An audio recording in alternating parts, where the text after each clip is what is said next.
Vamos a continuar con el capítulo 2 sobre las máquinas alternativas. Habíamos definido de una forma muy interesante. Aplicamos nuestros conocimientos elementales de geometría, luego derivamos en el tiempo la posición del pistón, que es el objeto que tiene más masa concentrada y que se mueve alternativamente, y luego lo volvimos a derivar en el tiempo, encontramos su aceleración y encontramos una fuerza de inercia que va a ser aplicada en ese centro de masa, que va a ser equivalente a una fuerza externa sobre ese pistón. Encontramos ese valor para un solo pistón y ahora la idea es pensar qué pasa cuando tenemos varios pistones distribuidos a lo largo de un cigüeñal. Vamos a partir evaluando el caso en que todos los pistones, todas las trayectorias que podríamos describir del centro de masa de cada uno de esos pistones está contenido en un solo plano. Vamos a hablar que es un motor en línea, que un cilindro tras otro cilindro, los 4 cilindros de lo que sería este motor que está aquí dibujado, estarían en una misma línea, como si estuvieran en una fila. Ahora, cada uno de ellos, debido a que está rotando ese cigüeñal, recuerden a velocidad angular constante, que es una de las suposiciones que hemos hecho para poder evaluar estas fuerzas de inercia. Cada uno de estos pistones va a producir una fuerza de inercia equivalente a una fuerza externa sobre cada uno de los pistones, y ustedes pueden ver ahí en la figura que están distribuidos a lo largo de ese eje. Es decir, aquí va a haber una fuerza de inercia, aquí va a haber una fuerza de inercia, aquí va a tener una fuerza de inercia, aquí también. Por lo tanto, vean que si yo tengo una referencia aquí en el eje, cada una de esas fuerzas tiene un brazo distinto. Por lo tanto, también va a generar una cupla que va a tratar de hacerlo rotar de esta forma. Interesante, porque ahora vamos a ver qué consecuencias tiene que varios pistones estén en esa línea y cómo evaluarlo. Eso es lo que está dibujado ahí. Tenemos unas fuerzas y culpas de trepidación. Vamos a encontrar un sistema equivalente a estas 4 fuerzas de inercia de cada uno de los 4 pistones. Vamos a encontrar cuál es el torque de cada una de ellas y vamos a encontrar un sistema equivalente. Las fuerzas que son debido a las inercias, las masas que se trasladan, las masas alternativas, les vamos a llamar esas a las fuerzas de trepidación, y a esos torques que vamos a encontrar, la suma de esos torques de en que cada uno de estos pistones aporta un valor, les vamos a llamar cuplas de trepidación. Esta diferencia del nombre es fundamentalmente útil para diferenciar el torque de inercia, que es un torque al eje que trata de ser en el sentido de la rotación del eje, que en este caso es un cigüeñal. Este es una cupla de trepidación que es en dirección perpendicular al eje central, el eje de rotación del cigüeñal. Entonces veamos cómo es este caso.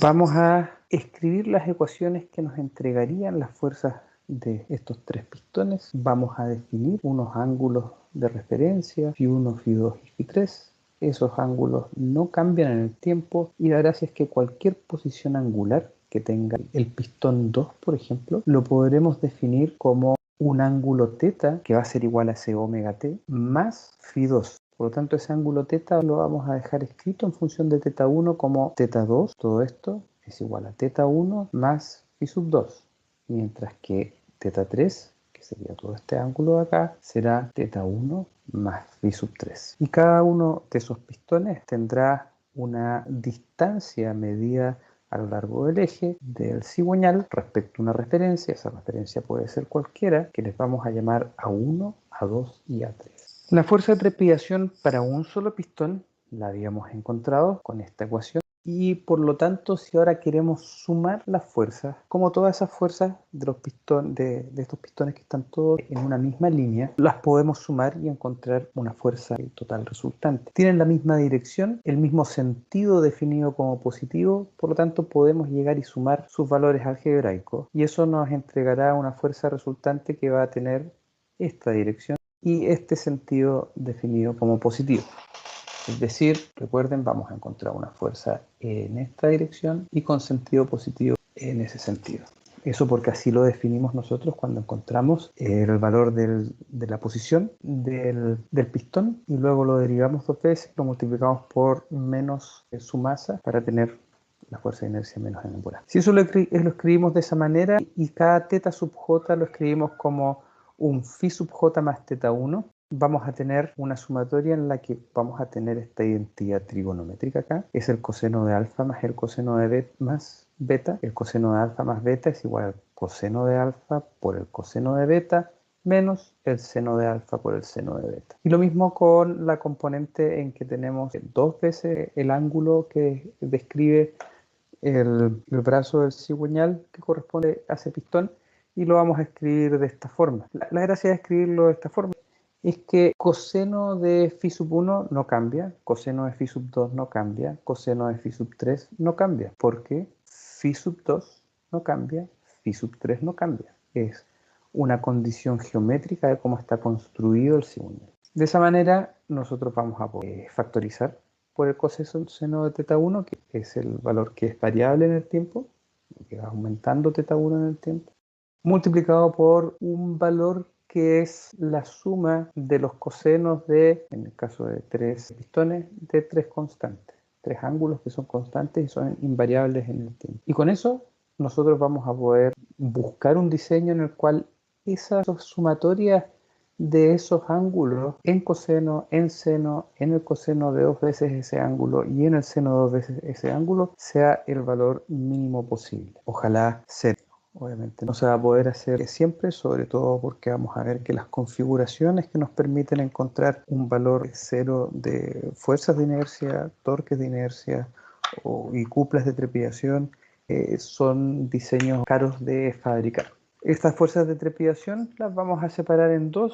Unas van a ser, esto más bien para denominarlas, si ustedes buscan información en internet o buscan en algún libro al que tengan acceso, la mayoría de los autores hace un análisis separado de estas fuerzas, una llamándole fuerza de trepidación primaria, que varía con el coseno y seno de teta, y otra que es la secundaria, que varía con el coseno y seno de dos tetas.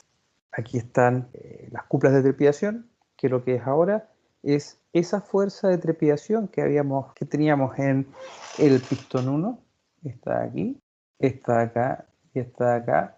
Las habíamos sumado vectorialmente anteriormente para encontrar la fuerza de trepidación, y ahora vamos a sumar los torques. Ese brazo cruz, esa fuerza nos va a dar un torque 1, el brazo A2 por esta otra fuerza nos va a dar un torque 2, y el brazo 3 multiplicado por esa fuerza nos va a dar un torque 3. Y vamos a sumar esos torques. Ver que son torques que van saliendo o entrando a el plano del dibujo. Esto es para calcular las cuplas de trepidación. Entonces las sumatorias ahora van a ser exactamente iguales, solamente que esa fuerza va a ir multiplicado por esa distancia de referencia correspondiente a cada uno de los pistones. Con eso la sumatoria ahora va a quedar muy parecida, vamos a hacer exactamente lo mismo, solamente que además de el coseno de phi sub j va a haber un a sub j, nuevamente usando que el coseno de alfa más beta es igual al coseno de alfa por el coseno de beta menos el seno de alfa por el seno de beta. Escribimos, lo desarrollamos esta ecuación de esta manera, y ves que ahí quedan los a sub j, esto es una constante, esto es una constante, esto es una constante, esto es variable, variable, variable, variable. Así que vamos a factorizar de manera a dejar las variables multiplicadas por algo. Y nuevamente encontramos que ahora tenemos estas multiplicaciones en las que coseno de teta 1 ahora está multiplicado por una sumatoria no solamente de los cosenos de phi sub j, sino que una sumatoria de a sub j por el coseno de phi sub j. Y al igual que en el caso de las fuerzas de trepidación, cuando ustedes busquen información sobre las cuplas de trepidación, también las van a separar en primarias y secundarias de acuerdo a si cambian una vez por vuelta o dos veces por vuelta. Cuando tomemos una referencia podemos ocupar cualquiera, vamos a obtener el mismo resultado del sistema equivalente. Ahora, por conveniencia, lo normal es que al pistón número 1 le damos una referencia igual a 0, y de esa manera nos ahorramos un término que es sumar, pero vamos a obtener el mismo resultado. Ustedes pueden tomar la referencia que les parezca más adecuada. Estas son las sumatorias entonces que vamos a buscar minimizar para tener fuerzas y cuplas de trepidación de la menor amplitud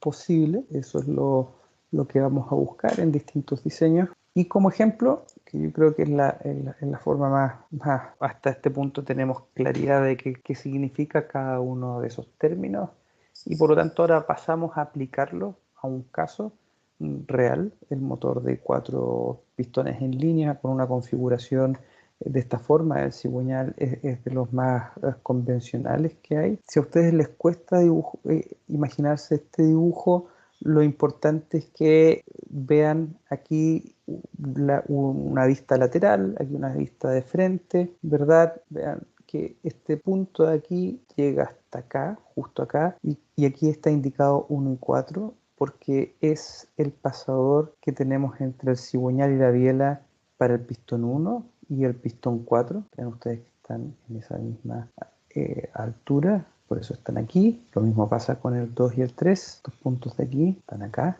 y corresponden a estos pistones.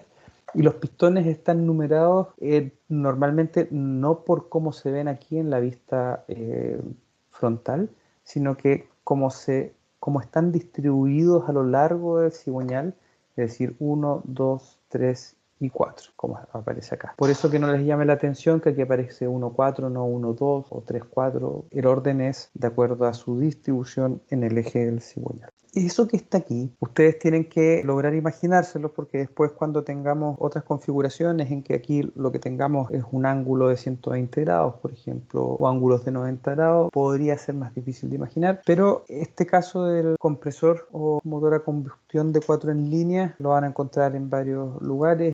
Aquí hay una animación que encontré en Wikipedia que me pareció bien interesante. Vean ustedes ahí, aparece la forma del cigüeñal. Está bien claro qué forma tiene, qué ángulo describe entre uno y otro, y también podemos ver el movimiento de los pistones. Los dos de los extremos se mueven igual y los dos del interior también se mueven igual entre ellos y se mueven distintos en contrafase, ¿verdad? Cuando uno sube y baja, si comparamos el pistón 1 con el 2 o el 3 con el 4. Numeración de los pistones: 1, 2, 3 y 4. Entonces ahora vamos a calcular el caso de las fuerzas y cuplas de trepidación para este caso.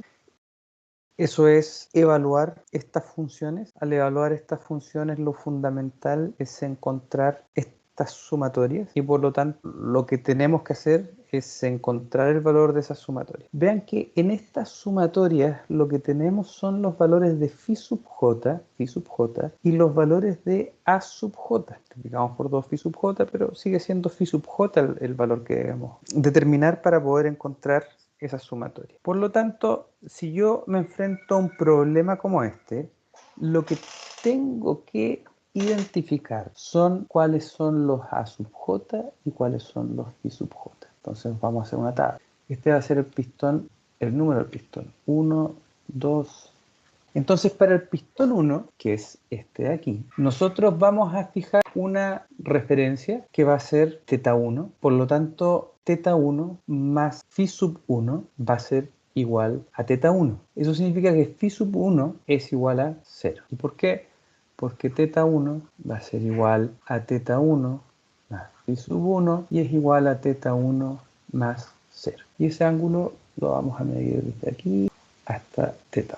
Es el pistón 1. Ahora el pistón 1 está en una ubicación a lo largo del eje, ¿verdad?, que nosotros vamos a fijar como referencia, y vamos a decir que A es igual a 0 para esta posición. Recuerden que pueden utilizar un valor acá,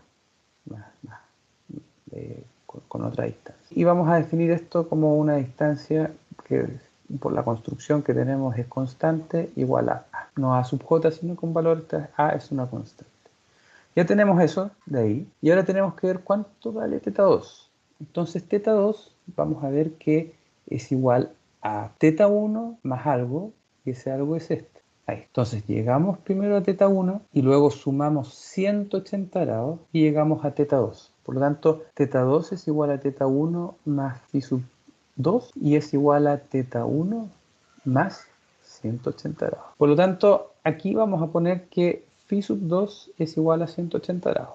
Ahora, A sub j, la distancia desde la línea de acción de este pistón hasta la referencia que hemos fijado como A sub 1 igual a 0, es esta distancia de aquí. Eso sería A sub 2 y lo definimos como igual a A. Por lo tanto, el A sub 2 va a ser igual a A. Veamos qué pasa con teta 3. Si se fijan, es el mismo valor que teta 2. Es igual a teta 1 más 180 grados. Por lo tanto, teta 3 es igual a teta 1 más phi sub 3 es igual a teta 1 más 180 grados. Y tendremos de nuevo 180 grados, pero a diferencia del pistón 2, tendremos otra distancia hasta la referencia que es A igual 0. Aquí tenemos entonces A sub 3, que va a ser igual a 1, 2A. Después, teta 4, ¿qué valor tiene? Si nosotros vemos teta 4, está aquí, entonces igual a teta 1 más 0, y por lo tanto teta 4 es igual a teta 1 más 0, más phi sub 4, que es igual a teta 1 más 0 grados. Y tendremos acá 0 grados, y la distancia será igual a esta de acá, a sub 4, y es igual a 3 veces A. Entonces, yo ahora voy a escribir aquí cuánto vale 2 phi sub j, solamente porque tenemos que evaluar unos cosenos y senos de 2 phi sub j, y vamos a poner 0 grados, 360 grados, 2 phi sub j. Si nosotros vemos aquí atrás, veamos el caso del coseno de phi sub j. Coseno de 0 es 1, el coseno de 180 es menos 1, el coseno de phi sub 3, que es 180, es menos 1, y el coseno de 0 grados, que es phi sub 4, es igual a 1. Vean cuánto suma: 1, menos 1, menos 1, más 1 es igual a 0. Por lo tanto, en este caso, esta sumatoria es igual a 0.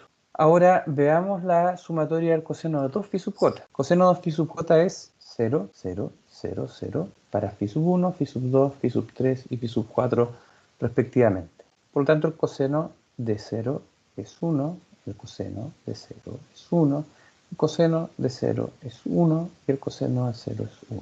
La suma, 4. Por lo tanto, aquí, este término de aquí va a ser igual a 4. No voy a hacer todos porque los tengo preparados en una siguiente tabla, pero sí me interesa hacer al menos una de estas, que es A sub j por el coseno de phi sub j. Vamos a ver cuánto es A sub j por el coseno. Y en ese caso lo que nosotros tenemos que ver es multiplicar este valor en esta tabla por el A sub j correspondiente. Y vamos aquí, 1 por 0, 0. Menos 1 por A, menos A. Ahora, menos 1 por 2A, menos 2A. Y finalmente 1 por 3A, 3A. La suma, 0. Por lo tanto, A sub J, coseno de phi sub J, la suma va a ser igual a 0. Después vamos a hacer el A sub J, coseno de 2 phi sub J, aprovechando que tenemos esos casos escritos aquí. Eso es A sub j coseno de 2 phi sub j. A sub j, en el caso de A sub 1, es 0 multiplicado por 1, 0. Después, el coseno de 2 phi sub j, 1, multiplicado por el A sub j correspondiente, A es igual a A. Luego, el coseno de 2 phi sub j, 1, multiplicado por el A sub j correspondiente, 2A, es igual a 2A. Y el coseno de 2 phi sub j, 1, multiplicado por A sub j, 3A, 3A. Y aquí sumamos todo esto y nos da 3, 4, 5, 6A. Este de aquí es 6A. Después evalúan estas otras sumatorias y lo vamos a reemplazar en esta ecuación. Vean ustedes que, por ejemplo, acabamos de ver que la sumatoria del coseno de phi sub j es 0, por lo tanto este término es igual a 0, y por lo tanto este término no va a estar. El coseno de 2 phi sub j, la sumatoria es 4, por lo tanto aquí donde dice coseno de 2 phi sub j va a ser igual a 4. La sumatoria de A sub j, coseno de phi sub j, 0, y la sumatoria de A sub j, coseno de 2 phi sub j, 6a. Todo eso que acabamos de hacer lo tenemos que repetir con los senos de phi sub j y los senos de 2 phi sub j. Y el resultado va a ser el siguiente. Primero, para las fuerzas de trepidación, bueno, el seno de phi sub j no había para qué hacerlo en realidad, pero porque todos suman 0. Recuerden que va a ser el seno de 0 o 180 grados, el coseno de 0 o 180 grados es 0, por lo tanto bastaba con calcular la sumatoria de esos cosenos. De aquí lo que habíamos obtenido anteriormente es solamente la sumatoria del coseno de phi sub j es distinta de 0, que es igual a 4, todos los demás son iguales a 0. Con las cuplas de trepidación, todas iguales a 0, excepto esa que calculamos, la de los 6A, y eso nos permite encontrar que la fuerza de trepidación es igual a 4, recuerden, ese 4 que está aquí, multiplicado por R partido por L, MP más MB, R omega cuadrado, coseno de 2 teta 1, porque ese término que estaba acá, la sumatoria del coseno de 2 phi sub j, K, era el término que acompañaba al coseno de 2 teta 1. Y fíjense que en la cupla de trepidación nos dio la coincidencia que también el único término distinto de 0 es el que acompaña al coseno de 2 teta 1. Ese resultado el que está aquí, 2 teta 1, 2 teta 1, y ahí está el 6A y el 4 que habíamos encontrado, y el resto son las constantes que hemos incorporado para calcular la fuerza de trepidación y cupla de trepidación. Interesante de este caso es que si se fijan, la fuerza de trepidación y la cupla de trepidación van a ser variables en el tiempo porque son función de ese ángulo teta 1 que nosotros definimos como referencia, y ese ángulo teta 1 va a ser por lo general igual a omega t. Pero fíjense, yo puedo dividir estos dos valores y esa variable se simplifican. Por lo tanto, lo que voy a encontrar como relación entre estos dos valores es una constante. Es bien interesante porque no siempre se da. Aquí podrían encontrar algo en coseno de 2 teta 1 y acá abajo algo en coseno de teta 1, acá en coseno de 2 teta 1, y al dividirlo no van a tener algo invariable en el tiempo, sino que va a haber algo que varía en el tiempo. En este caso, en el D4 en línea, está bien interesante porque nosotros podemos encontrar el sistema equivalente ubicando la fuerza de trepidación total que calculamos en una posición en particular respecto a la referencia, la que calculamos la cupla, y cómo encontramos esa ubicación como una distancia que es igual a la cupla de trepidación partido por la fuerza de trepidación. Interesante eso, que como se simplifican estos valores, que es lo que está aquí, vean ustedes que esa distancia es 3 medios de A, 1,5A. ¿Dónde está 1,5A? Al medio, justo aquí. Por lo tanto, el sistema equivalente en este motor en línea de 4 pistones es una fuerza ubicada aquí en el centro, y es una fuerza que es variable en el tiempo, pero ve que la distancia a la cual yo ubico esa fuerza para tener el sistema equivalente es invariable en el tiempo.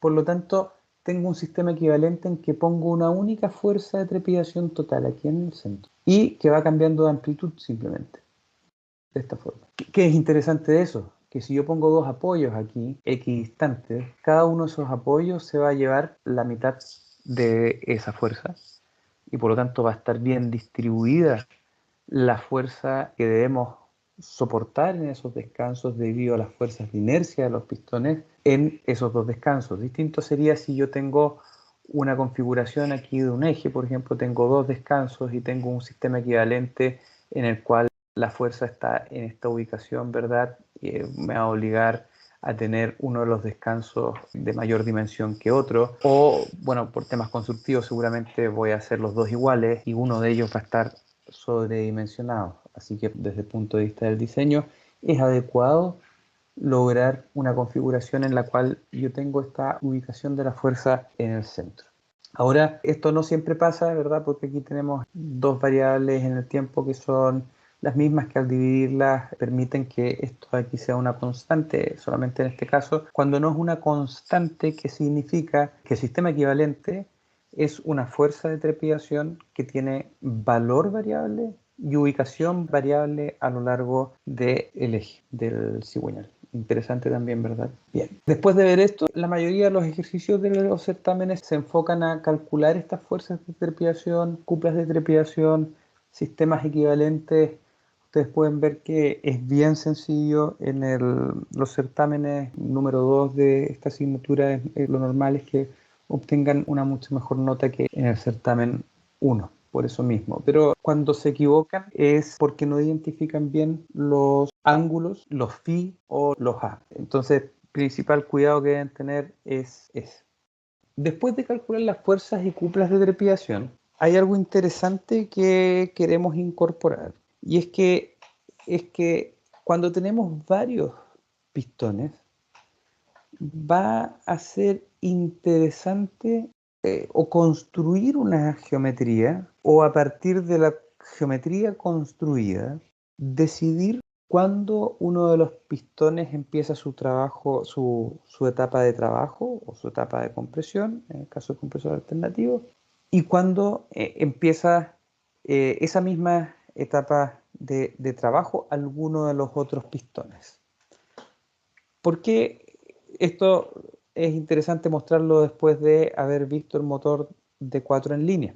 Porque nosotros vemos esta animación y vemos que el pistón 1 y el 4 se mueven al mismo tiempo para arriba y después hacia abajo. Habíamos visto que en un motor de 4 tiempos íbamos a tener una etapa al bajar, ahí otra al subir, otra al bajar y otra al subir. Después de 4 etapas que se logran en 2 giros, vuelve el ciclo a repetirse. ¿Cómo es este ciclo? Por ejemplo, trabajo, expansión de los gases, expulsión de los gases, admisión del aire, compresión del aire, trabajo. Entonces, vean que aquí está la opción de decir, bueno, en este momento hay trabajo en este pistón, pistón 1, por lo tanto, ahora de nuevo hay trabajo en el pistón 1, y yo podría tomar la decisión de que los dos pistones empiecen su etapa de trabajo al mismo tiempo. Ahora, aquí y acá, en 1 y 4, ahora en 1 y 4. Pero fíjense que eso significa que expansión, expulsión de los gases, compresión. Significaría que los dos al mismo tiempo también van a estar en la etapa de compresión. Entonces ahí lo que podemos hacer es un cambio y en vez de que los dos estén iniciando su etapa de trabajo al mismo tiempo, es que este trabajo en este momento, expulsión de los gases, y ahora cuando este empieza a admitir aire, este otro de acá, el 4, empieza su etapa de trabajo. De esa manera que logramos, vamos a tener la misma potencia, el mismo torque al eje, solamente el torque medio al eje, solamente que lo vamos a tener distribuido mejor a lo largo de la rotación en vez de tenerlo concentrado en un momento de la rotación.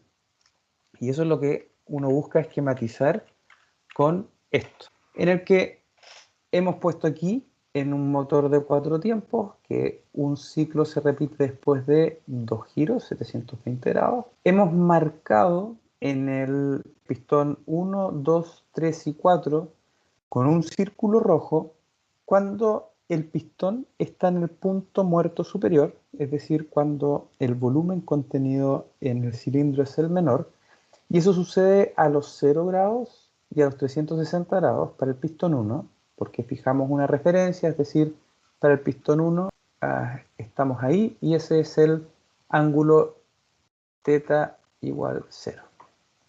Y después, 180 grados después, va a estar en el punto de más abajo, que va a ser este de aquí, ¿verdad?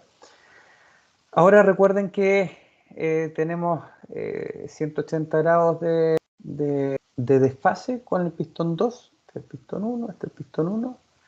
Por lo tanto, el pistón 2, cuando este pistón 1 está arriba, vamos a cambiar el color, a ver, aquí. Aquí está el pistón 1, acá está el pistón 2, y cuando el pistón 1 está aquí, acá está el pistón 2. Por lo tanto, vean ustedes que cuando θ1 es igual a 180 grados, entonces, que es cuando gira desde este punto hasta este punto, vamos a tener el pistón 2 en el punto muerto superior y por lo tanto podría estar iniciando su carrera de trabajo. Entonces está marcado con punto rojo en cada uno de los pistones el momento referido a un ángulo de rotación del cigüeñal en el cual cada uno de esos pistones podría iniciar su etapa de trabajo. Yo podría tomar la decisión de que al mismo tiempo el pistón 1 y el pistón 4 empiecen sus etapas de trabajo. Eso significa que la siguiente etapa es expansión, admisión de gases, expulsión de gases, perdón, admisión de aire, compresión. Serían iguales en el 1 y el 4.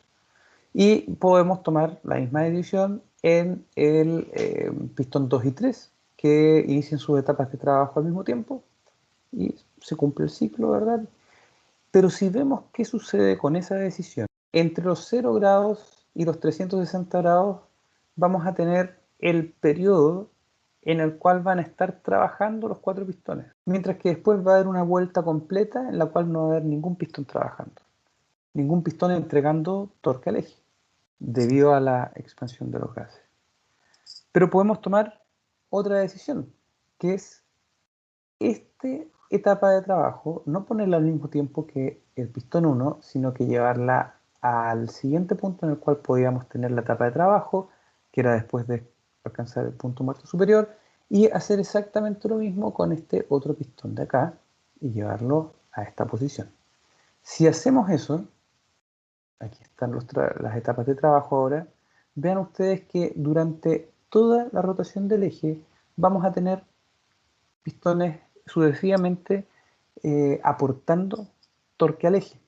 Recuerden que una de las cosas que hablamos fue que no íbamos a querer o que íbamos a evitar tener variaciones de velocidad de rotación. Un problema del torque de inercia era que había un torque variable y que ese torque variable nos hacía que la velocidad, que para mantener una velocidad de rotación constante íbamos a tener que aplicar un torque variable. Eso no lo vamos a poder hacer, ¿verdad? Por lo tanto, para minimizar esos cambios en la velocidad de rotación vamos a tener que poner un volante, un disco, algo que tenga inercia, que esté rotando, para que esa sumatoria de torque es igual a I por alfa implique un alfa pequeño.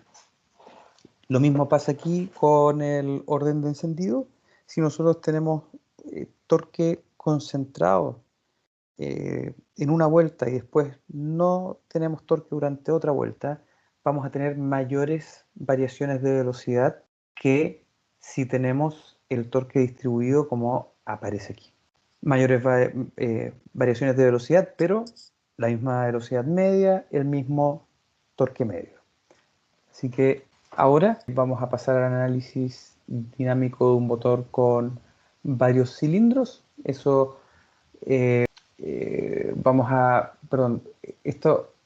vamos a combinar varias líneas de pistones porque tenemos configuraciones de los motores en B, compresores en B, y eso lo vamos a desarrollar durante la ayudantía con vamos a pasar al balanceamiento de masas rotatorias. Muchas gracias por haber visto este video. Ojalá haya sido útil para ustedes. En este sistema vamos a pasar a ver cómo son las fuerzas de inercia en las masas que son rotatorias. Nosotros sabemos que cuando dibujábamos la barra 2 girando a velocidad angular constante y teníamos un punto de esa barra 2, obteníamos su aceleración con el producto cruz omega cruz R. Y eso era la aceleración centrípeta. Si eso tenía masa menos m por a, eso nos hacía aplicar una fuerza externa que apuntaba alejándose del eje de rotación y que iba en la dirección de la línea que une el punto con cierta masa, que tiene cierta masa, con el eje de rotación.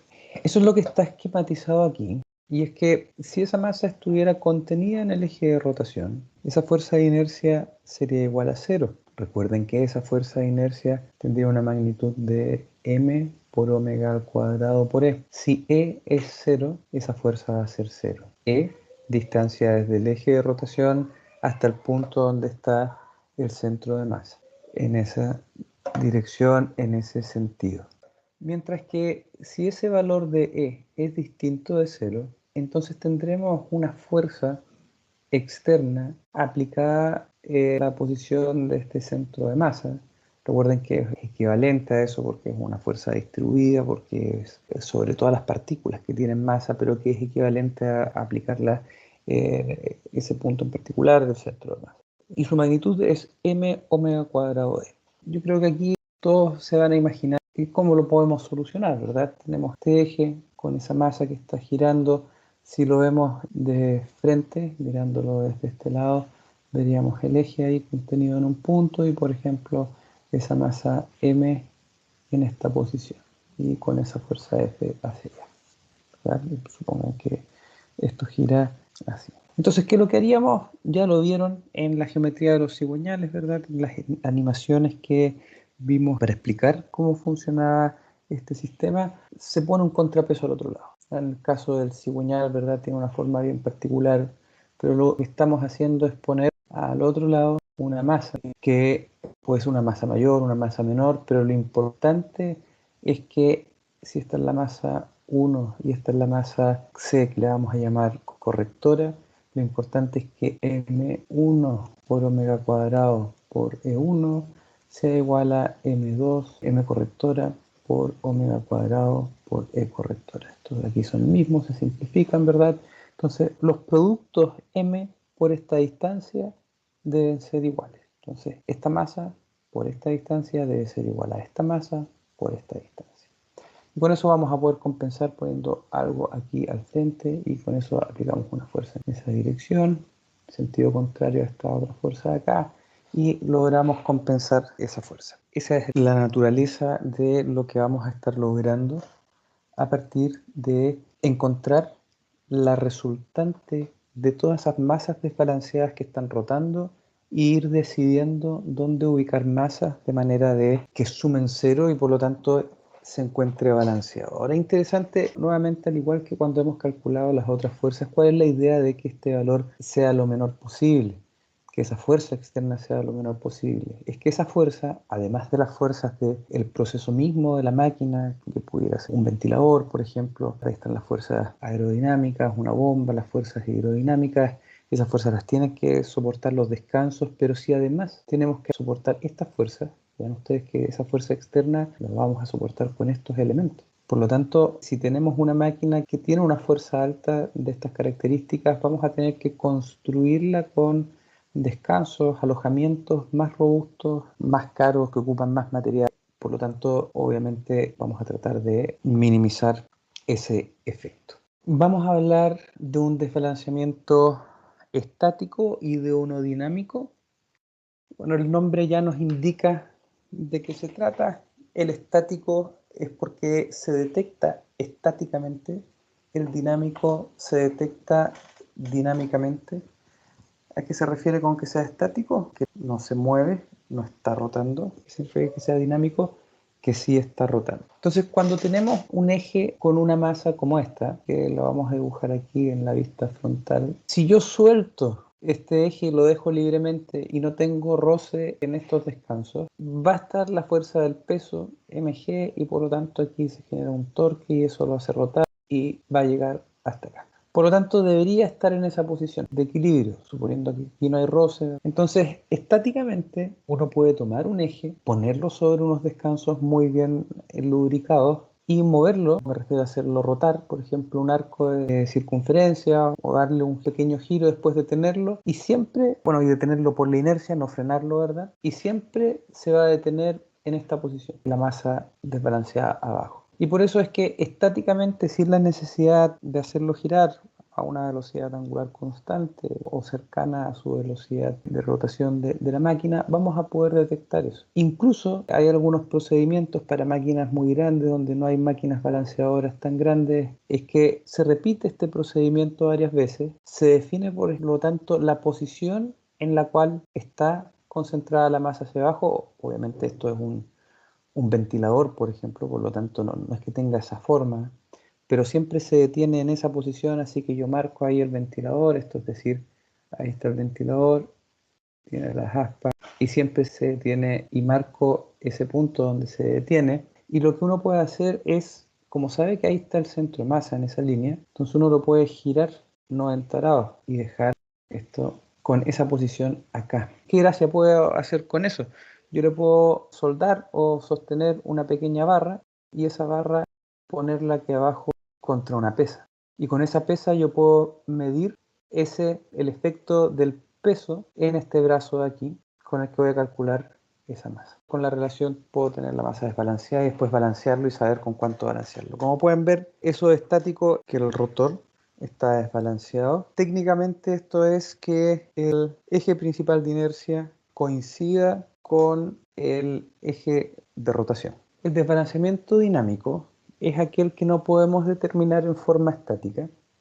Nosotros nos imaginamos ahora este caso y supongamos que estamos en forma estática, esta es la vista frontal, y tenemos esa masa ahí arriba y esa masa aquí abajo. Si nosotros hacemos ese procedimiento de hacerlo girar y ver dónde se detiene, como el centro de masa está ahí, ven ustedes, hay una masa desbalanceada aquí, acá, ¿dónde está el centro de masa?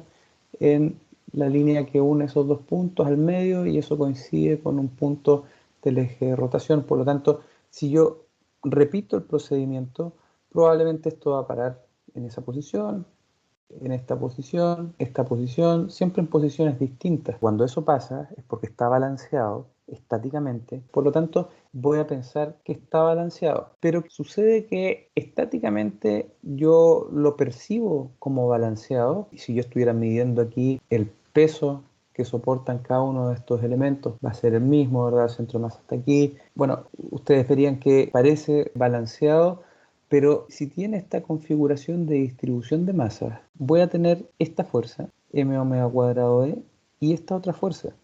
Obviamente una fuerza va hacia allá, otra fuerza va hacia acá, suman cero. Por lo tanto, la suma de las fuerzas va a ser igual a cero. Pero ¿qué es lo que ustedes ven que aparece? Sistema equivalente a esas dos fuerzas paralelas es tener el mismo eje con suma de las fuerzas igual a cero, y ponemos aquí un torque que es la fuerza por la distancia. Y eso no va a ser otra cosa que un momento que va a estar tratando de flectar el eje, y por lo tanto si ustedes tienen este eje sometido a una flexión, ¿qué es lo que pasa con estos descansos? Los estamos sobrecargando. Por lo tanto, vamos a tener el mismo problema a pesar de estar estáticamente balanceado, pero dinámicamente desbalanceado, y vamos a estar sobrecargando estos elementos. Ahora, para poder detectar eso, si es que, bueno, porque esto se puede indirectamente medir con los desplazamientos del eje en los descansos, tenemos que hacerlo girar a una velocidad angular para poder detectar esa diferencia en las fuerzas que soportan cada uno de los descansos, y a partir de la fuerza y conocida la rigidez de los descansos, cuánto es lo que se desplazan, y eso es lo que nosotros vamos a medir en terrenos. Pero fíjense que si no está girando, ustedes no detectan esa diferencia. Y en este caso, el eje principal de inercia de ese par de masas, si yo tengo un sistema que tiene dos masas, el eje principal de inercia es este. Y ese eje principal de inercia en este caso estaría aquí. Ustedes pueden ver que no coincide con el eje de rotación, a pesar de que el centro de masa sí está contenido en el eje de rotación. Por lo tanto, importante eso, en que ustedes pueden ver que aquí el centro de masa, a pesar de que está contenido en el eje de rotación, sí hay un efecto de desbalanceamiento, un efecto dinámico, en el cual tenemos una sobrecarga sobre los descansos debido a que no tenemos una distribución de masa uniforme a lo largo del eje. Obviamente una solución podría ser poner una masa aquí y otra masa acá. Depende de la construcción de la máquina, la forma que tenga, es cuáles van a ser las soluciones o no que vamos a poder encontrar como más o menos factibles. Recalcar que estáticamente esto que hemos dibujado aquí está en equilibrio porque ahí está el centro de masa, pero dinámicamente no.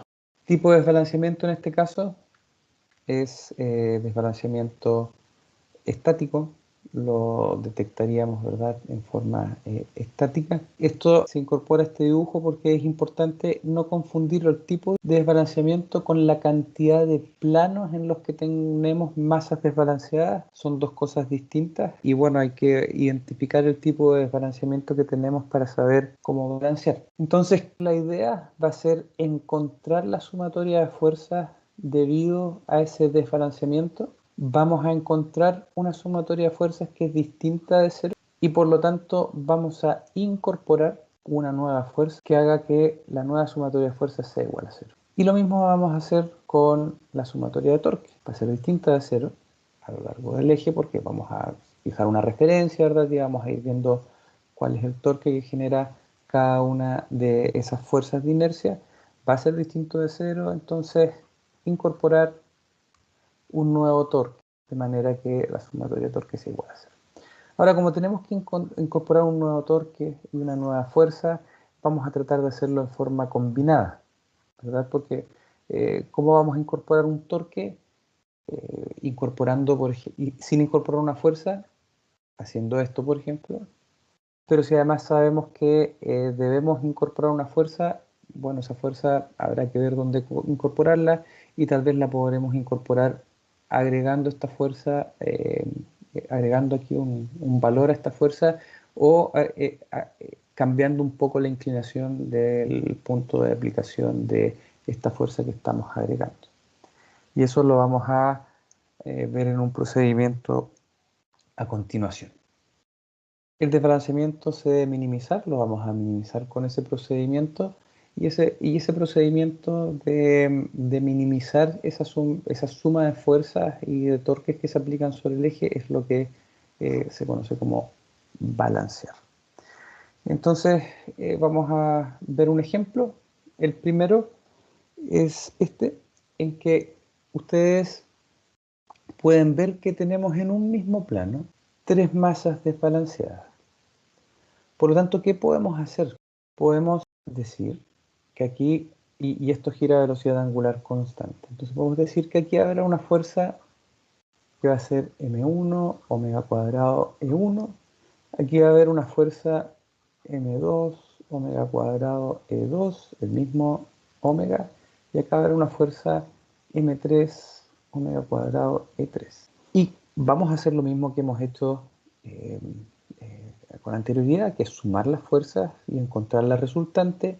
Aquí está dibujada la primera fuerza, m1 omega cuadrado e1, esta, ¿verdad? Dirección, magnitud y sentido. Tienen que tener especial preocupación con mantener la dirección y el sentido correcto. Luego le sumamos esta otra fuerza. Para sumarla, parte el vector desde la punta de ese vector y termina acá, donde está la longitud. Aquí está dibujado este otro vector, m2 omega cuadrado e2. Aquí estamos suponiendo que conocemos m2 y e2. Esto porque lo pueden suponer como que el diseño de la máquina que estamos utilizando es tal que requiere incorporar masas en esas posiciones. Y luego hacemos lo mismo con eh, la masa 3, m3 omega cuadrado e3. Y aquí ustedes pueden ver que no suman 0, aquí está el 0, desde aquí partimos, y por lo tanto, ¿de qué manera lo vamos a poder minimizar esa fuerza?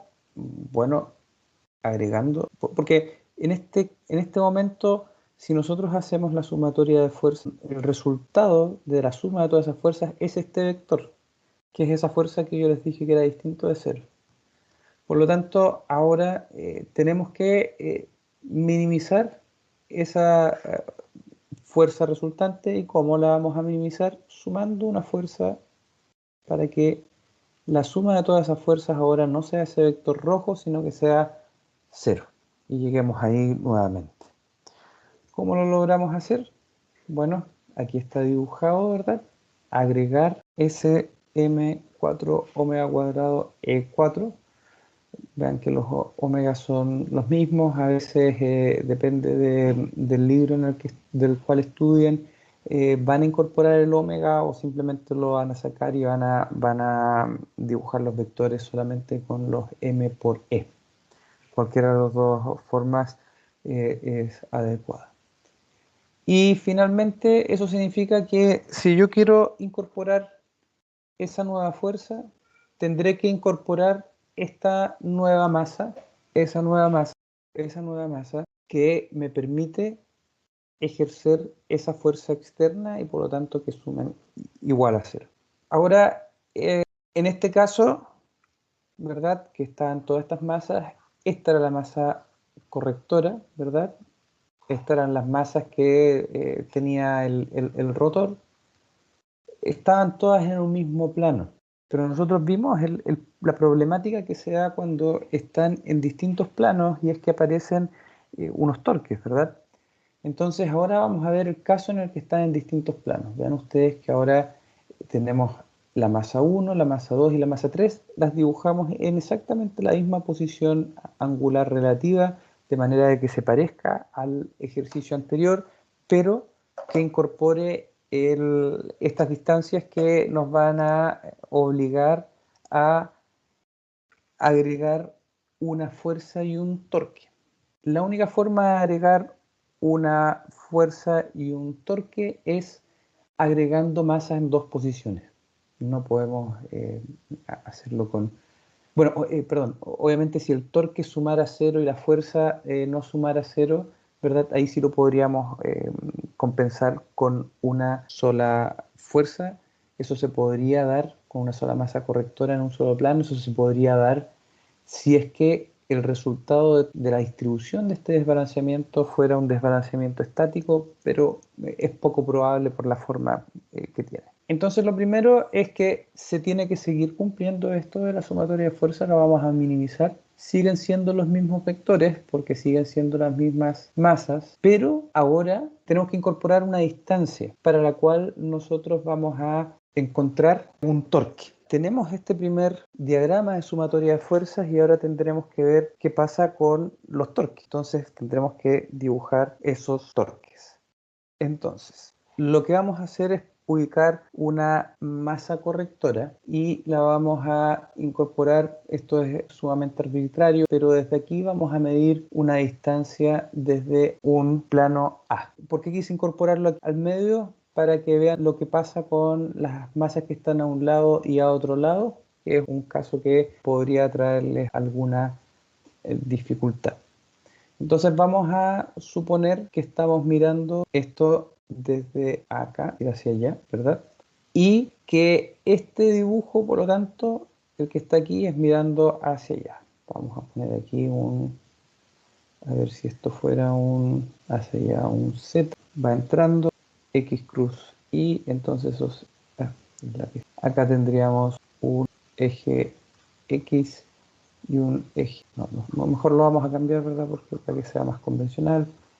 X, y por lo tanto hacia allá va el Z. De esa manera no deberíamos confundirnos. Bien, entonces dibujamos aquí en el plano X, y ahora vamos a dibujar los vectores de torque. Por lo tanto, vean ustedes que si fijamos esto, este plano como una referencia, la distancia va hacia allá, ¿verdad? Por lo tanto, si estoy mirando hacia allá, eso es entrando a la pantalla.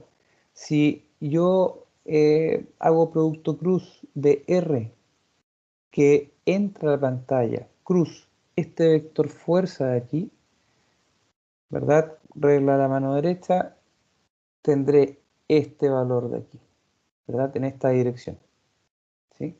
Ahí ustedes hacen como si la mano estuviera entrando a la pantalla, ¿verdad? Y después producto cruz con este vector, y por lo tanto el dedo gordo de la mano derecha les indica que la dirección, el sentido, perdón, será en esa dirección. Y magnitud A sub 1, M1, omega cuadrado, E1, porque es esta distancia A sub 1 multiplicado por la magnitud del vector.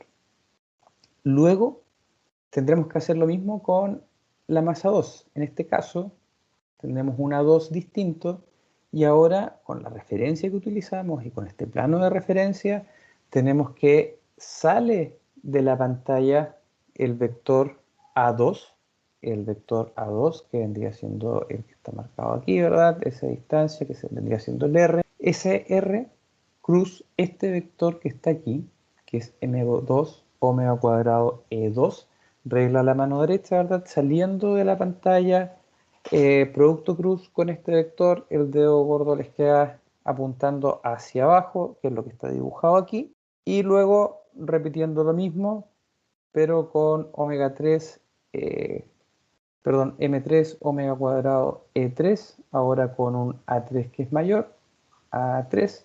Entonces tenemos exactamente lo mismo, saliendo de la pantalla, R cruz, ese vector M3 omega cuadrado E3, tenemos este vector de acá. Y con eso vemos que la sumatoria de torque es distinto de cero y la sumatoria de fuerza es distinto de cero. Por lo tanto, yo ahora lo que necesito es incorporar un torque de alguna manera y además incorporar una fuerza. Bien, para incorporar ese torque yo necesito incorporar un segundo plano ya no de referencia, sino un plano corrector. Le voy a llamar un plano corrector B, y en los cuales yo voy a poder incorporar masas correctoras. Está con muchas rayas, así que aquí en la siguiente diapositiva les aparece algo que va a ser bien interesante. Es que ese vector de aquí ahora lo vamos a obtener no con una única masa en un plano, porque sabíamos en qué plano estaban concentradas las masas, sino que con la combinación de dos masas desbalanceadas en dos planos distintos. Pero como estamos tomando de referencia este plano A, ahora nosotros con esta distancia, esta referencia, como la masa que vamos a estar incorporando en este plano va a tener una distancia A igual a 0, en este diagrama en el cual estamos incorporando los torques, no generaría ningún torque, porque sería un A sub A, que es igual a 0, por MA omega cuadrado E sub A, eso sería igual a 0. Por lo tanto, eso que nos faltaba aquí, este vector que nos faltaba, lo vamos a conseguir solamente, por la referencia que utilizamos, ¿verdad? Porque es conveniente hacerlo de esa manera, con una masa correctora en esta posición.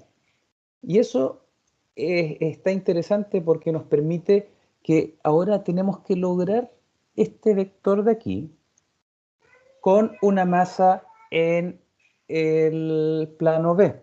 En el plano B. Ahí está.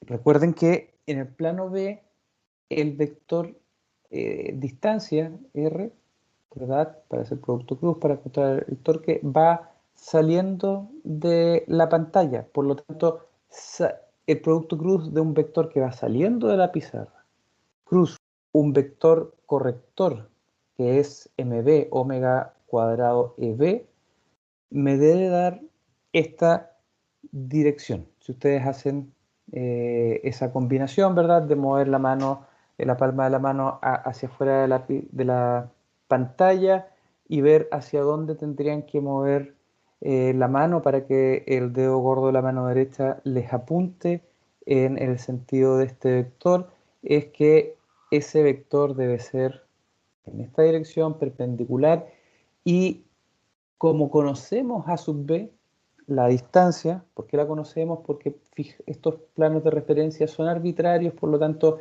esa distancia en centímetros, milímetros la conocemos. Por lo tanto, podemos determinar cuánto es mb por omega cuadrado por E sub b. Porque este vector que habíamos obtenido, esta longitud, lo pasamos a torque, lo dividimos por la distancia AB, obviamente todo esto a escala, y con eso tenemos la magnitud de esa fuerza, que es esa fuerza que está ahí. Eso es lo que está dibujado acá. Con eso logramos encontrar ese vector fuerza de inercia que estamos incorporando al agregar esa masa B a una distancia E sub B en esa dirección, y recordarán que lo que nos faltaba determinar eso es el MA. Ya conocemos MB por omega cuadrado por E sub B, ¿y cómo vamos a conocer MA omega cuadrado E sub A?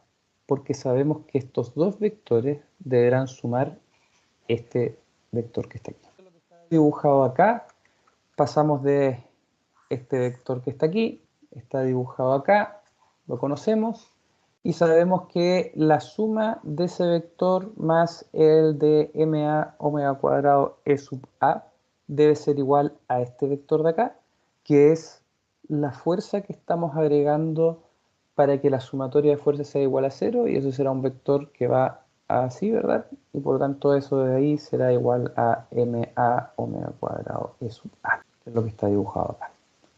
Por lo tanto, ustedes van a ver determinado este vector y determinado este vector. Y con eso haber balanceado ese rotor. Bien, entonces todavía nos quedan unos minutos, nos quedan unos 10 minutos. En esos 10 minutos les voy a pedir que resuelvan este ejercicio. Está puesto en pulgadas y en gramos para que se suelten en la resolución, en el poner los números, que no se confundan con... No, no es necesario pasarlo a milímetros, ¿verdad? Lo pueden trabajar en pulgadas, lo van a calcular esos M por E en gramos por pulgada. Les pido que se tomen 10 minutos para resolverlo. Lo que acabamos de hacer es balancear las masas rotatorias en un cigüeñal. Tenemos que hacer eso en un eje rotatorio que tiene masa distribuida de forma uniforme. También debemos hacerlo para minimizar las fuerzas que van a sobrecargar los descansos. Y la pregunta es, bueno, ¿y esas fuerzas de inercia que son alternativas que nosotros evaluamos y que logramos ubicar en el centro de masa del pistón y en el pasador biela-pistón? ¿Qué hacemos con esas fuerzas? Porque la fuerza, las otras que habíamos visto, las rotatorias y de parte de la biela que ubicábamos en el pasador biela-cigüeñal, lográbamos compensarlas completamente, con el procedimiento que vimos de balanceamiento de masa rotatoria. Entonces ahora, ¿qué vamos a hacer con estas fuerzas si es que las fuerzas alternativas, si es que no podemos hacer nada para que por el diseño que tiene la máquina exista? Y lo interesante es que ustedes tienen una fuerza alternativa que va en esta dirección, en este sentido hacia arriba o hacia abajo del dibujo, y tenemos esa fuerza en esa dirección. Nosotros agregando una masa rotatoria, ¿verdad? Habíamos logrado una fuerza con esta masa desbalanceada, ¿verdad? Que iba en esa dirección, después en esta dirección, después en esta dirección, sentido siempre alejándose del centro de rotación. Si ustedes ven la punta de estas flechas, van todas en un círculo y esto está girando, es una fuerza rotatoria, ¿verdad?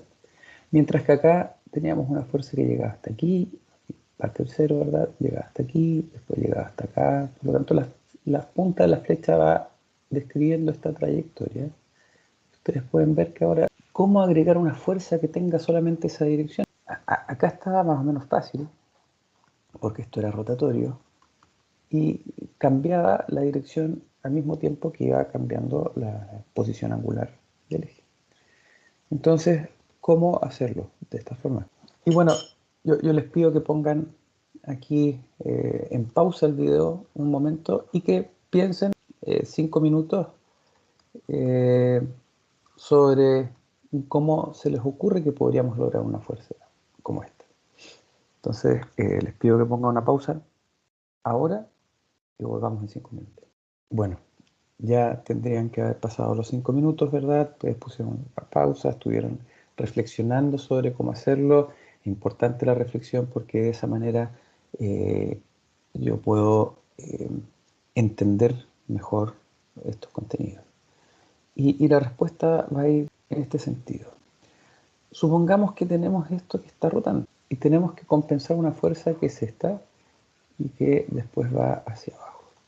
Aquí podríamos decir, bueno, lo sintonizo para que en esta posición sea esta magnitud de la fuerza, pero en sentido contrario, es decir, consideremos esta fuerza que va hacia abajo. Entonces la pregunta es, bueno, pero después cuando he rotado y llega hasta este punto, y ahora tengo esta fuerza, por lo tanto tengo esta fuerza en esta dirección y esta fuerza en esta otra dirección. Esta fuerza de aquí sí me sirve porque necesito una fuerza que tenga la dirección vertical del dibujo, pero esta de acá que está inclinada, esa componente, no me sirve. Y después cuando esto esté en esta posición, esa fuerza no me sirve para nada, o sea, no para nada, sino que no me sirve para compensar esta fuerza de inercia alternativa.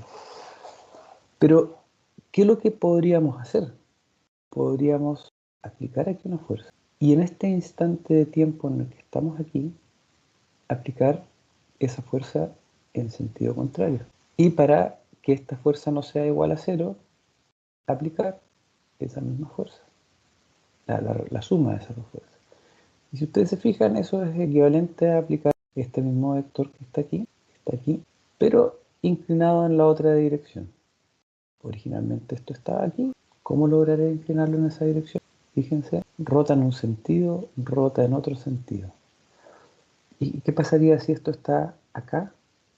Aplico esta fuerza que yo tenía que eliminar. Si son de igual magnitud, sentido contrario, la suma de esas dos fuerzas es igual a cero.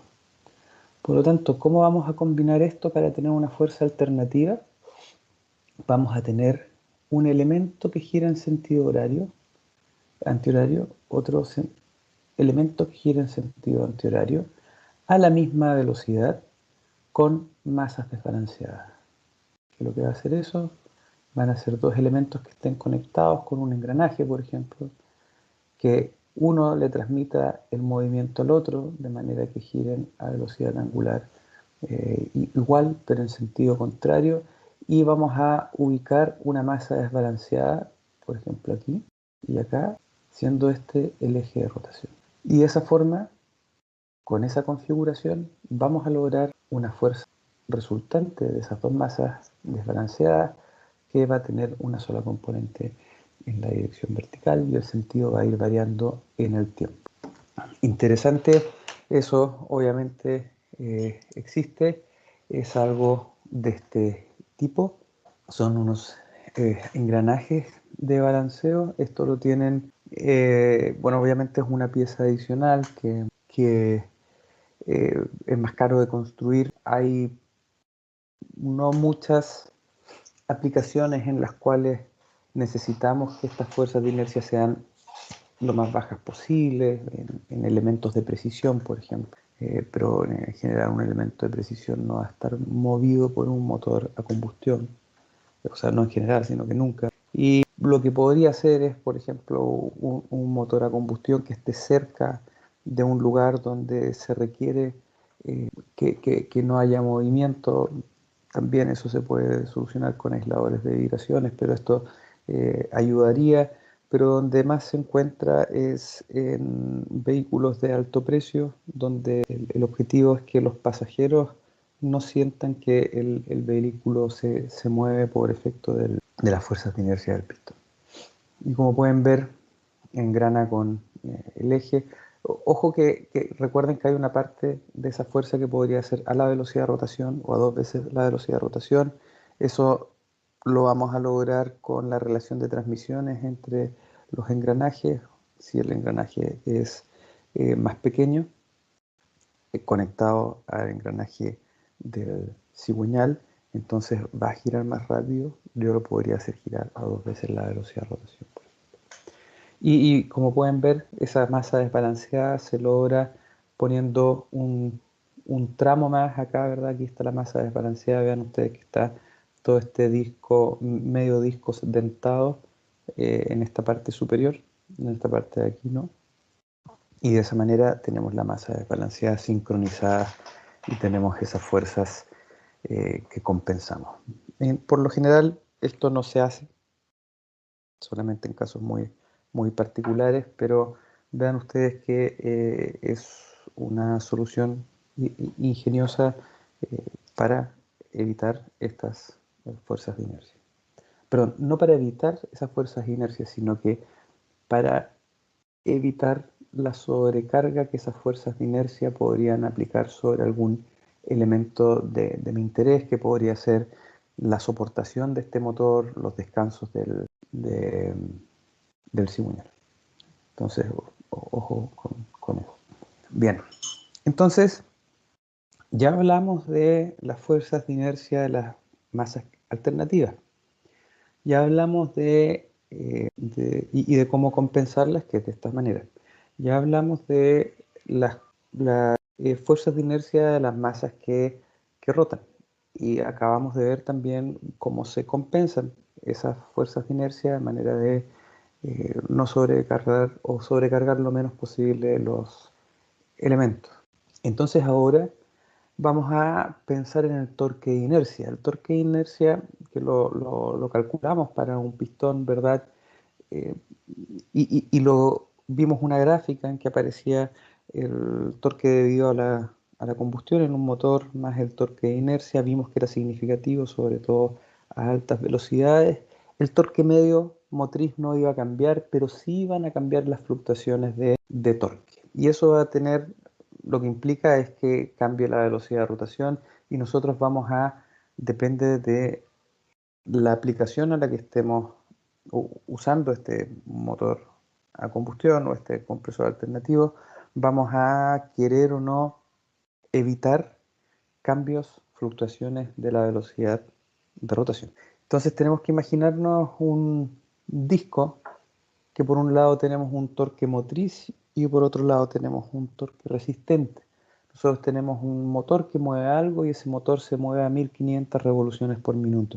Para que ese valor de 1500 revoluciones por minuto se mantenga constante, necesitamos que el torque motriz sea igual al torque resistente. Obviamente al comienzo, cuando partió, cuando esto estaba detenido, el torque motriz siempre fue mayor al torque resistente, de manera que esto fuera acelerando y aumentando su velocidad hasta que llegó a los 1500 revoluciones por minuto, que es la velocidad a la que queremos hacer girar esta máquina conducida. Llegamos a esos 1500 revoluciones por minuto y se mantiene en 1500 revoluciones por minuto. Entonces tenemos este torque motriz, un torque resistente, que en ese momento el torque medio motriz debe ser igual al torque medio resistente, o si no, esto seguiría acelerando o esto empezaría a desacelerar. Este es un ejemplo, se lo tienen que imaginar sin roce, sin roce, sin resistencia al viento, lo que sea. Pero yo creo que por lo menos en los años que llevamos haciendo la asignatura, creo que les sirve mucho, ¿eh? Si yo aplico una fuerza a este bloque, no hay roce, y hay una fuerza exactamente igual resistente, resulta que la sumatoria de fuerzas es igual a cero, por lo tanto m por a es igual a cero, la aceleración es cero. Si esto originalmente estaba detenido, sigue detenido. Pero si esto se está moviendo a una velocidad, cierta velocidad, por ejemplo, un vehículo y ustedes aplican una fuerza y una fuerza resistente, ustedes están empujando un auto que quedó en pana y hay una fuerza resistente, independiente de por qué existe esa fuerza resistente, pero y hay una fuerza con la que ustedes empujan, y cuando son iguales ustedes logran una velocidad constante. Entonces ustedes se imaginan que están empujando ese vehículo y están aplicando una fuerza con la que lograron una velocidad angular constante. Si ustedes aplican una fuerza un poco mayor, la velocidad aumenta. Si ustedes dejan de aplicar esa fuerza, la velocidad disminuye. Entonces, efectivamente, si nosotros graficamos la velocidad en el tiempo, vamos a tener una velocidad, esa velocidad constante, pero ustedes en un momento empujaron un poco más, dejaron de empujar, empujaron un poco más, dejaron... Entonces, hay fluctuaciones de esa velocidad. Y eso es lo que nosotros, en el caso de algo que está rotando, también lo vamos a encontrar. Yo creo que con estos movimientos lineales es más fácil de imaginar. A veces en otros años les ha costado un poco imaginárselo en la parte rotatoria, pero la analogía es exactamente la misma, perdón, es el mismo principio, y ese es el que vamos a ocupar y cuantificar a continuación. Entonces, esto es lo que estamos buscando, esto, que ¿y por qué lo buscamos en particular en estos casos de la máquina alternativa? Porque vimos que había un torque de inercia que era significativo. Por lo tanto, las variaciones de velocidad pudieran ser significativas. Entonces, en algunos casos, una máquina como esta no me va a servir, o vamos a ver cómo la hacemos servir para nuestra aplicación si es que necesitamos una aplicación en la que la variación de velocidad sea baja. Entonces eso lo vamos a cuantificar a continuación. ¿Cómo lo cuantificaríamos en este caso? Sumatoria de fuerza igual a m por a. Vemos la diferencia de esas fuerzas, ¿verdad? Calculamos esa aceleración, limitamos esa aceleración. ¿Cómo la limitamos? Lo vamos a ver a continuación. Esto de aquí. Vamos a escribir exactamente lo mismo, ¿verdad? Pero en el torque, sumatoria de torque igual a I por alfa. Ese elemento que tiene ese momento de inercia I va a ser este disco que está dibujado acá y que por un lado tiene un eje con el que yo aplico el torque motriz, y otro eje que está conectado a la máquina conducida y que es el que resiste el torque resistente. Ese alfa, ahora yo lo voy a escribir como el cambio de velocidad en el tiempo. ¿Por qué lo quiero escribir de esa manera? Porque yo voy a estar buscando cómo cambia esa velocidad y quiero limitar esos cambios de velocidad. Por lo tanto, lo escribo de esta forma. Ahora, lo voy a multiplicar por 1 en un d teta partido por d teta, un delta teta partido por un delta teta, y ahora los voy a juntar, este delta teta de aquí con este, y este d teta de aquí con este. Vamos a ver por qué. Es útil hacerlo así porque ahora este d teta a dt es igual a omega, y el de omega a de teta. Recuerden que este es el tiempo. Nosotros cuando vimos cómo era el ángulo teta, dijimos que era igual a omega t.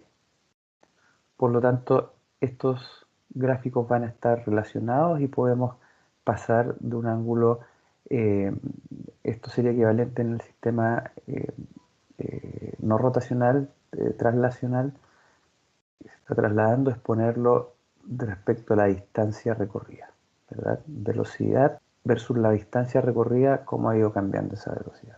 Entonces, ahora lo tenemos escrito de esa forma. Y vamos al siguiente paso. Esta parte de la ecuación la vamos a mantener, que es lo que está aquí.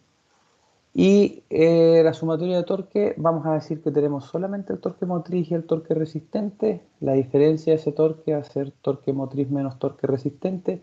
Eso quiere decir que cuando obtengamos un d omega a d teta positivo, va a ser porque aumentó la velocidad angular. Si hubiésemos escrito al revés, tr menos tm, tendríamos otro sistema de referencia, y positivo sería cuando disminuye la velocidad. Vean que es más intuitivo hacerlo de esta forma.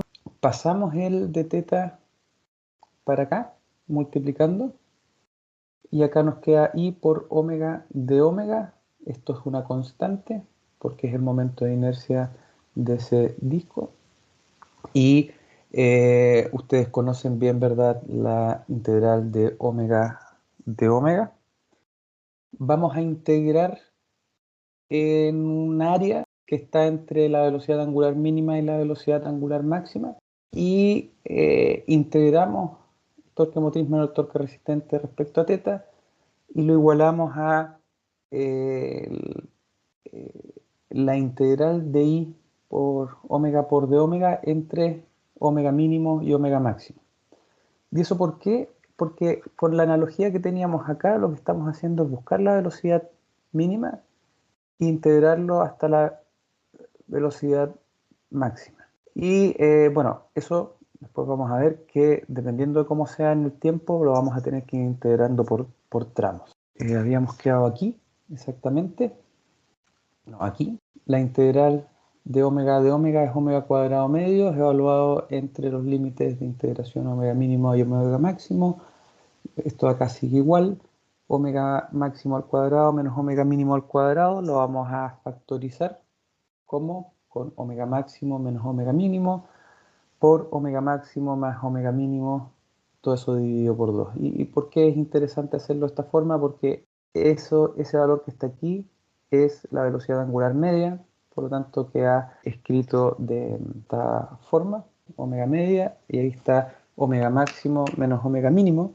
Y vamos a hacer la incorporación de una variable auxiliar que va a ser el coeficiente de fluctuación de velocidad, que nos va a decir cuánta es la variación de velocidad respecto a la velocidad media. Si incorporamos este valor a esta parte de aquí, para tener el mismo término acá, nos queda I por el coeficiente de fluctuación por la velocidad al cuadrado medio. Lo escribimos de esa manera porque de esta forma nos evitamos poner la velocidad máxima y la velocidad mínima. Nos queda un término en el que tenemos la velocidad media, que esa la vamos a conocer, y un coeficiente de fluctuación que va a ser algo que nosotros vamos a imponer un valor, que es, por ejemplo, que no pueda superar 0,01 la fluctuación, que vendría siendo un 1% de fluctuación respecto a la velocidad media. Esto de aquí yo lo puedo graficar y ahora van a ver la utilidad que queda en función de teta. Recuerden que nosotros habíamos dibujado aquí 0 grados, 180 grados, 360 grados, 540 grados, 720 grados. Y habíamos visto que, bueno, está el torque debido a la combustión, ¿verdad? Y la inercia. Esto vamos a hacer un dibujo cualquiera, ¿verdad? Así, que después se repite, ¿verdad? Se va repitiendo el ciclo. Ustedes pueden ver que ese es el torque medio, el dibujo, ¿verdad? Torque motriz medio.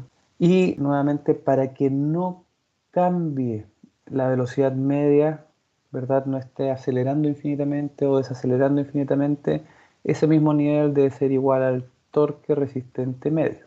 Por lo tanto, si suponemos que el torque resistente medio es constante, entonces el torque motriz menos el torque resistente va a ser esta misma gráfica, pero con un 0 aquí, ¿verdad? Porque le quitamos el valor medio. Ahora vean ustedes lo que es el torque motriz menos el torque resistente. Sería esta gráfica de aquí con esta línea segmentada donde está aquí en el 0. ¿Y qué es lo que es la integral del torque motriz menos el torque resistente por d θ entre velocidad máxima y mínima? Va a ser un área bajo esta curva, pero ¿cómo vamos a decir si es la velocidad mínima o velocidad máxima? Y el razonamiento va a ser el siguiente. Ustedes pueden suponer que aquí hay una velocidad de rotación, cualquiera. Recuerden que el gráfico es de torque motriz menos torque resistente. Pero supongan que aquí tenemos una velocidad de rotación omega 0. Aquí vamos a poner con otro color. Aquí es omega 0. Después, esto sigue rotando cierta cantidad de ángulo y resulta que durante todo este rato, todo este arco que recorrió el cigüeñal rotando, el torque motriz fue mayor que el torque resistente. Por lo tanto, todo este tiempo la sumatoria de torque motriz menos torque resistente fue mayor que 0 y eso significa que aumentó la velocidad. Por lo tanto, siguió aumentando la velocidad hasta aquí. Y aquí vamos a tener un omega máximo local. No sabemos cuál es el máximo de todos, pero esa es una velocidad angular máxima. Luego, en este instante de tiempo, el torque motriz menos el torque resistente es igual a 0.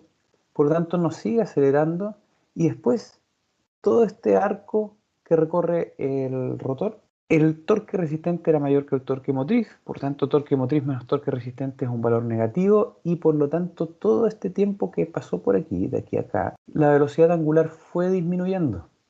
Por lo tanto tenemos un mínimo local. Y nuevamente acá va a ir aumentando un omega máximo local y acá un omega mínimo local. Y así sucesivamente. Entonces, ¿dónde vamos a tener que ir evaluando nosotros esas áreas? Torque motriz menos torque resistente por d θ, aquí, acá, aquí. Son estas áreas las que debo evaluar y esas áreas, entre mayor sea el área, mayor va a ser, supongan ustedes que mantienen la velocidad media, mantienen la inercia, no han hecho nada que cambie la inercia, esa área cuando es mayor, el coeficiente de fluctuación es mayor. Por lo tanto, cuando tenemos mayor diferencia entre el torque motriz y el torque resistente, tenemos una variación de la velocidad mucho mayor. ¿Cómo lo vamos a hacer? Nosotros vamos a hacer un diseño y en el diseño vamos a calcular estas áreas. Vamos a definir un coeficiente de fluctuación que nos vamos a permitir dependiendo de cuál sea las solicitaciones de la máquina. Y vamos a tener una velocidad angular media. Y eso nos va a definir un momento de inercia necesario para cumplir ese requisito de máxima variación de la velocidad angular. Por lo tanto, nosotros vamos a calcular la inercia de nuestro rotor y resulta que vamos a ver que va a ser bastante menor que ese valor y por lo tanto vamos a tener que agregar un volante de inercia para conducir esa otra máquina. Entonces aquí lo que hemos hecho es dimensionar la inercia necesaria en el sistema.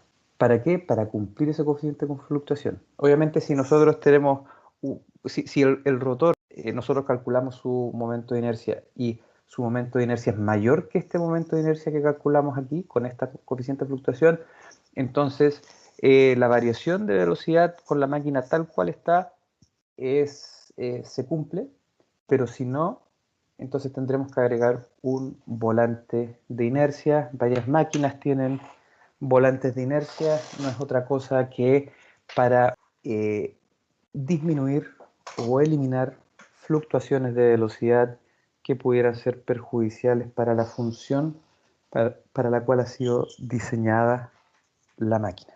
Valores de coeficientes de fluctuación típicos: 1 a 5 o 1 a 20 en punzonadoras y prensas. Ahí no es importante la precisión en la velocidad, sino que se esté repitiendo la función. Y pueden ver que en el caso más restrictivo, un 300avo. En el caso de generadores de corriente alterna sincrónicos, esto es, por ejemplo, motores a combustión que generan energía eléctrica.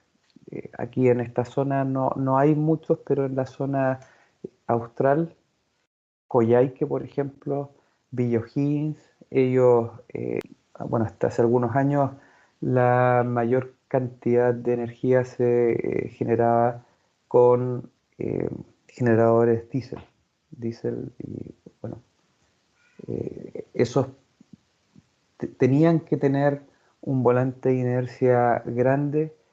Esto especialmente porque necesitamos mantener los 50 Hz de la red y suministrar a las ciudades.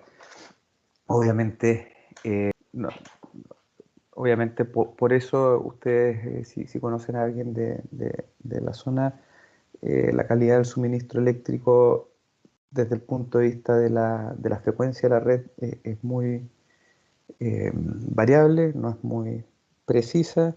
Si tienen, por ejemplo, un microondas que da la hora respecto a la frecuencia de la línea, que hay varios que lo hacen así, se les va a trazar la hora o adelantar, y seguramente lo han notado. Estos volantes de inercia, uno podría decir, bueno, es un volante como el de un vehículo que es pequeño, pero miren, aquí hay un volante de inercia de un motor a combustión que está conectado a la red eléctrica. O sea, son volantes realmente grandes. Un ejercicio para el cálculo de volantes. Este ejercicio también se los voy a dejar para que lo hagan en 10 minutos. Después de esos 10 minutos ya vamos a haber cumplido los 45 minutos, así que con eso daríamos finalizada la sesión de esta tercera etapa de la sesión, que ojalá puedan ver el lunes 14. El torque motriz es 200 Nm de 0 a 2pi. Después el torque motriz es 0 de 2pi a 4pi. Después el ciclo se repite cada 4pi. Esos ángulos, esos radianes, perdón, son rotación del eje de la máquina. El torque resistente son 100 Nm constantes, es decir, durante esos 4pi radianes se mantiene ese torque resistente de 100 Nm. Y ustedes pueden ver que coincide con el torque medio motriz. Si ustedes ven, tenemos 200 Nm de 0 a 2pi y luego de 0 a 4pi tenemos 0, por lo tanto el torque medio motriz era de 100 Nm. La velocidad del equipo, la velocidad media omega med, es igual a 1487 RPM y la variación máxima permitida en el equipo es de más o menos el 1%. Y se les solicita determinar el momento de inercia necesario en el sistema rotatorio. Aquí dice el sistema rotatorio, importante que esto no lo olviden, es el momento de inercia necesario en todo el sistema rotatorio. Y si les falta inercia, ponemos un volante. Si les sobra inercia, entonces, sin la necesidad de poner un volante, ustedes van a lograr van a estar dentro de ese límite de variación máxima permitida. Bueno, con esto termino. Muchas gracias, que les vaya muy bien.